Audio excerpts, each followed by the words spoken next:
lot of construction workers are going to building sites all over the country today. Again, a lack of clarity, and we'd appreciate some clarity. Other than to make secure building sites in Britain today, make them safe, is there any other reason why builders should be going to work or construction workers should be continuing to work? Yes, there is some essential construction work that does need to continue, but everyone who is working, who cannot work from home, should practice safe social distancing measures. Well, hang on. OK. I'm not trying to score points, but again, it needs clarity. Yes. If you're working on a house, right, there are people in my square, for example, in West London, who are having extensive house redevelopment, and the builders are still up there as of yesterday. What should they be doing? There are some construction workers who should continue to work, and it should be the case that with appropriate sensitivity, construction work can continue. On private homes? It should be the case that when it comes to appropriate construction work, so that's the development of new sites, yes, people can continue to work there, but we do need people to exercise common sense. So look, I've got to take issue with you here. Of course. This is falling into that vague ambiguity category that I've been castigating Boris Johnson for espousing. People need to know, Mr Gove, don't they? If you're a builder, what you've just said is ambiguous. You don't really know whether you should be going to work today and work on your private development, private house, whatever it may be. It needs clarity, surely. You're right that it's vitally important that we are clear, and everyone who can conceivably work from home should. Only those people who are doing those jobs that are critical to the nation and to the life of the economy should continue to work. Construction and some manufacturing work is critical to the life of the nation. That should continue, but it should continue in the context of people practicing safe social distancing. Doing up your extension in your house is not critical to the national interest, is it?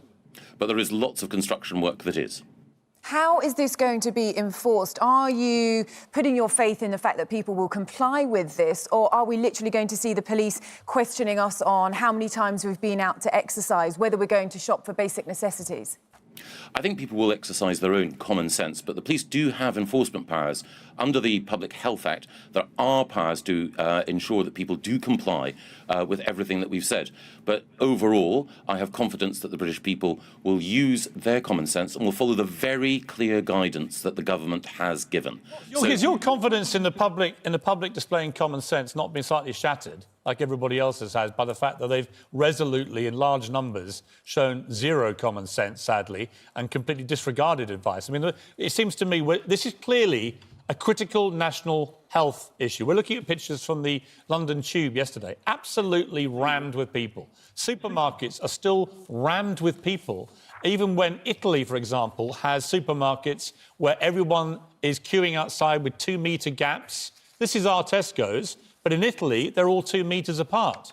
And they're staggering the entry so that nobody comes into that kind of contact. Why are we not doing the same in our supermarkets and on our public transport? We are. The guidance to supermarkets is very clear that people should stay 2 metres apart. The guidance is very clear also that the only people who should be using public transport are those who absolutely need to. And of course, it's also clear that conversations have been taking place between the Secretary of State for Transport, the Mayor of London and others in order to ensure that public transport runs in a way which means that there is the safest possible environment for those who do need to use it. But overnight, very clear guidance has come out from the government, for example, in retail settings, that people should maintain that distance from one another and queue in a responsible fashion. That guidance is clear, it has been published, and people should adhere to it. Okay. I myself, when I was just one final point. I myself, when I was in Tesco getting 1 or 2 groceries over the course of the weekend, was pleased to see that there were strict social distancing rules in my local branch of Tesco, so that there was an appropriate distance between me and the person at the checkout, and between me and others who were shopping as well. That guidance is now published. People must follow it. And we need supermarket owners to implement this, don't we? Yes, absolutely. OK, on the question of the fine, it's a £30 fine if you breach these new regulations. By comparison, in France, the fine is €135 for first offence. If you then re-offend, €3,700 and potentially 6 months in jail for repeat offenders. In Italy, more than €200 fine and up to 3 months in prison for being outside without justification. In Lombardy, up to €5,000 fine. In Spain, €100 fines and up to a year in jail. It seems to me our £30 fine is going to be nowhere near enough compared to what other countries are doing to dissuade people that we've already seen are not prepared to heed common sense advice. The police have a range of enforcement tools, and of course fixed penalty notices and fines are just one of them. If people do persist in behaving in an antisocial way, there are stronger measures that we have. The legislation will be in place in order to ensure that we have appropriate penalties and appropriate punishment for those people who do not adhere to the clear advice that the government has given and that the police are ready to enforce. You keep saying clear advice, and I want to just go back because a friend of mine is in the construction business, and he's just said to me, don't let Michael Gove off the hook here. Our industry needs firm clarity, and we're not getting it. I have to say to you that your answers earlier about what people in the construction business, which is huge in this country, what they should do, it remains unclear. People don't know really what they should be doing. Yes, again, the government has published advice, but major construction work should be going ahead. But the construction work of the kind that you have mentioned, which involves intimate contact in someone's home, that's inappropriate. Right, so all current construction and rebuilding work on private residential properties should stop right away.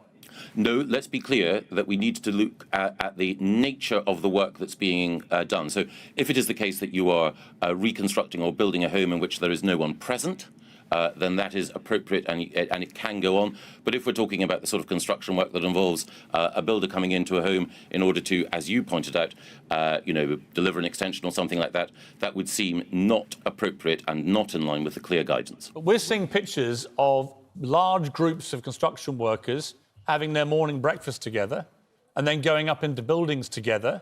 Aren't these the purest definition of mass gatherings? And unless what they're building is critical to the national effort to defeat coronavirus, I don't understand why it's essential or why they should continue. Well, there is some construction work that can be safely carried out. As I've said, if you've got a situation which involves the sort of intimate contact with a builder coming into someone's home of the kind that you've mentioned earlier, that would not be appropriate. But if you do have a group of people in one specific workplace working out of doors in order to do new construction work, that is appropriate, as indeed is the continuation of manufacturing in certain circumstances. OK, Dr Hillary, you've just mentioned...